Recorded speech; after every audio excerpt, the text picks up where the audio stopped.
कहते हैं कोयले की दलाली करोगे तो हाथ काले होंगे। ऐसा ही कुछ पाकिस्तान के साथ हो रहा है। नए पुराने सारे पाप सामने आने लगे हैं। इंटरनेशनल बेइज्जती हो रही है। कोई वहां खेलने तक को तैयार नहीं। तालिबान की तरफदारी अब इमरान खान को महंगी पड़ने लगी है।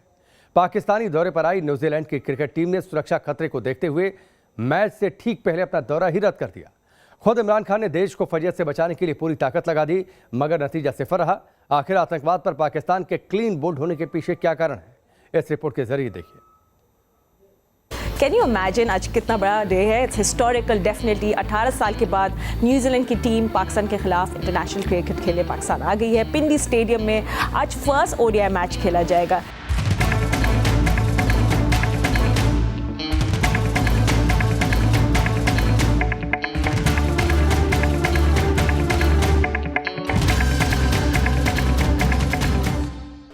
माहौल बन चुका था। रावलपिंडी में मैच की तैयारी थी।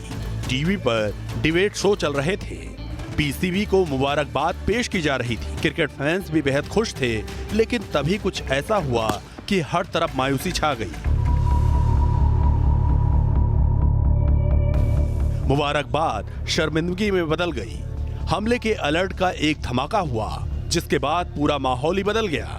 हम अपडेट देंगे आपको। पाकिस्तान और न्यूजीलैंड के वनडे मैच मंसूख हो गया है। आज होने वाला वनडे मैच पाकिस्तान और न्यूजीलैंड का मंसूख हो गया है।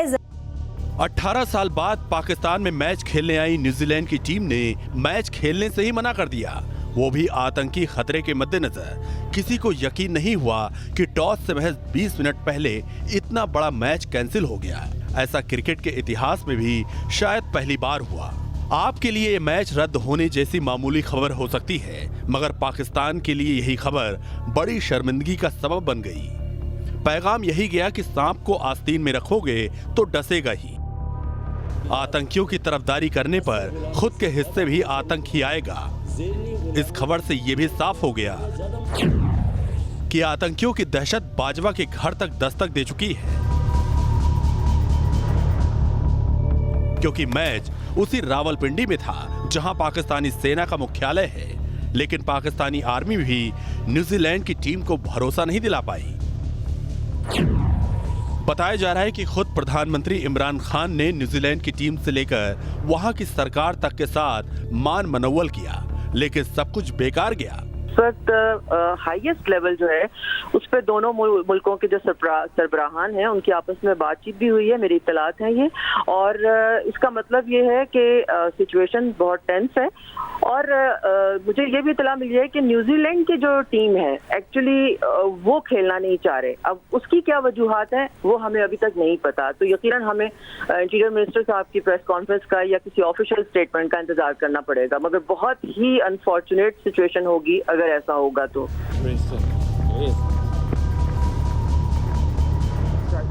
इस खबर के पाकिस्तान और पूरी दुनिया के लिए क्या मायने हैं, ये आपको आगे बताएंगे। पहले तफसील से पूरी खबर को समझ लीजिए। शुक्रवार को न्यूजीलैंड का पाकिस्तान के साथ वनडे मैच था, मगर न्यूजीलैंड ने टॉस से पहले मैदान पर आने से मना कर दिया। न्यूजीलैंड ने पहले मैच रद्द किया और फिर पूरी सीरीज। इस सीरीज में 3 वनडे और 5 T20 मैच खेले जाने थे। मैच रद्द होने के लिए सुरक्षा कारणों का हवाला दिया गया। मैच रद्द होने पर न्यूजीलैंड क्रिकेट के मुख्य कार्यकारी डेविड व्हाइट का बयान आया, जिसमें उन्होंने कहा उन्हें जो सलाह मिल रही थी उसे देखते हुए दौरे को जारी रखना संभव नहीं था। मैं समझता हूं कि ये पीसीबी के लिए झटका होगा, जो शानदार मेजबान रहा है, लेकिन खिलाड़ियों की सुरक्षा सर्वोपरि है। न्यूजीलैंड का यूं अचानक दौरा रद्द करना क्रिकेट के लिहाज से बिल्कुल भी ठीक नहीं कहा जा सकता, लेकिन जिम्मेदारी से गौर किया जाए तो इस शर्मनाक दिन के लिए पाकिस्तान खुद जिम्मेदार है। पाकिस्तान का आतंक प्रेम अब उस पर भारी पड़ रहा है। एक बार ये बात फिर इमरान की फजीहत के साथ पूरी दुनिया के सामने आ गई।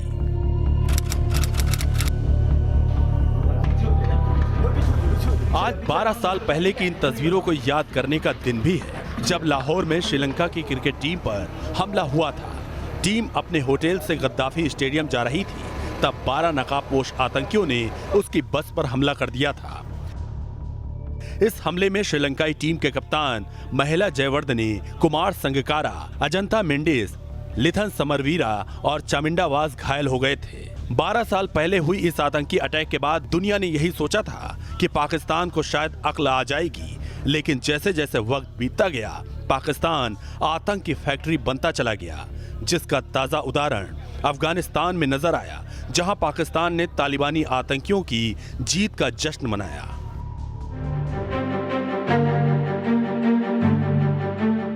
सच में हैरानी होती है पाकिस्तान के हुक्मरानों की सोच पर। खुद का घर आग में जल रहा है, लेकिन वो अब भी बाज नहीं आ रहे। मगर अब न्यूजीलैंड ने तालिबानियों को पालने वाले पाकिस्तान को झन्नाटेदार तमाचा मारा है। अफगानिस्तान पर तालिबान के कब्जे के बाद अगर कोई सबसे ज्यादा खुश है तो वो पाकिस्तान है। इस्लामाबाद तक तालिबानी झंडे लहरा रहे हैं। खुद इमरान खान तालिबानी हुकूमत को दुनिया में मान्यता दिलाने के लिए पूरा दम लगा रहे हैं।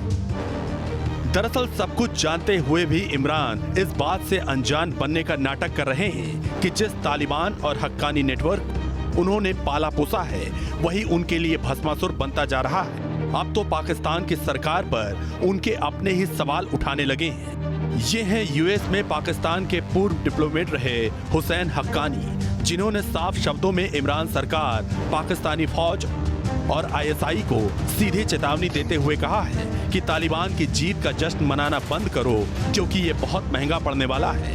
हक्कानी ने कहा, अफगान तालिबान और पाकिस्तान तालिबान में कोई फर्क नहीं है।